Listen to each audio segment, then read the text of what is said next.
Hi. I believe the best way to teach students about history is to immerse them in it as fully as possible. Now, when speaking of the American Revolution out here in Indiana where I live, that's not an easy task because there aren't a lot of public history sites involved in the Revolution available to us. However, there is one at the George Rogers Clark National Historic Park in Vincennes, Indiana.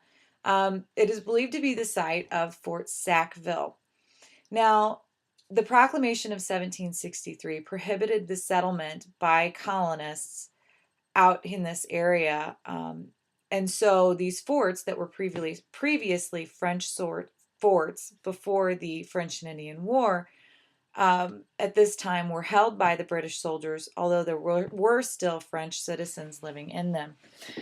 Uh, George Rogers Clark organized the Kentucky militia as a counteroffensive force to combat Indian raids out here. Now, the Indian raids were sanctioned by the British government and the British in these posts to keep settlers out of this territory where they were prohibited from settling.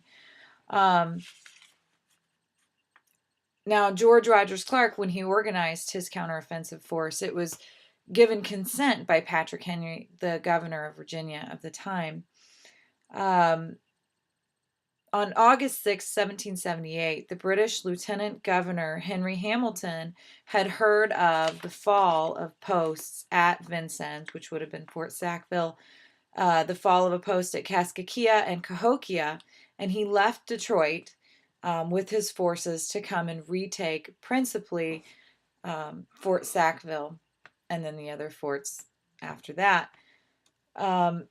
After Clark and his men had captured Fort Sackville, Clark left to go continue on raids in areas like Kaskaskia and Cahokia, and he left his subordinate Captain Leonard Helm in charge at Sackville with a small force of men. Now, when Hamilton arrived, he obviously had a much larger force, and Helm couldn't hold the fort, and he knew it. So on December 17th, Hamilton reconquered Fort Sackville. And then he made the mistake of sending the majority of his force home for the winter, which was common practice out here in the West. So Hamilton was left with around 40 soldiers, a few French citizens, and the militia from Detroit and Vincennes, as well as a couple natives there. And on February 23rd, 1779, Clark came back to Fort Sackville to retake it.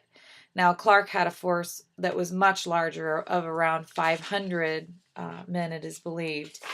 And Hamilton knew that he couldn't hold the fort against an army that size. And so Hamilton and Clark went to St. Francis Xavier Catholic Church in Vincennes to discuss terms for Hamilton's surrender.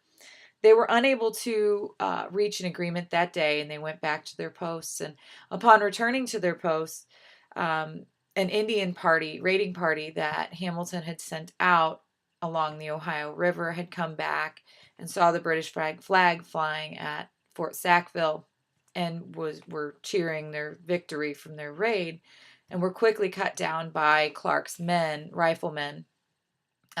Those who weren't killed were wounded, and those who weren't wounded were captured. Among five of the captured were then set up in front of the fort and tomahawked to death directly in the view of Hamilton and all his men. And this led Hamilton to a swift surrender that was almost unconditional. And then on 10 a.m., February 25th, 1779, the British flag came down from Fort Sackville, and Clark retook it. Now, this is a great place to take students to learn about the American Revolution in the West. They have guided tours, volunteers in period dress, and also guided tours of the Clark Memorial, which tells the story of the retaking of Fort Sackville. So it's a great place to take students to learn about the American Revolution in the West. Thank you.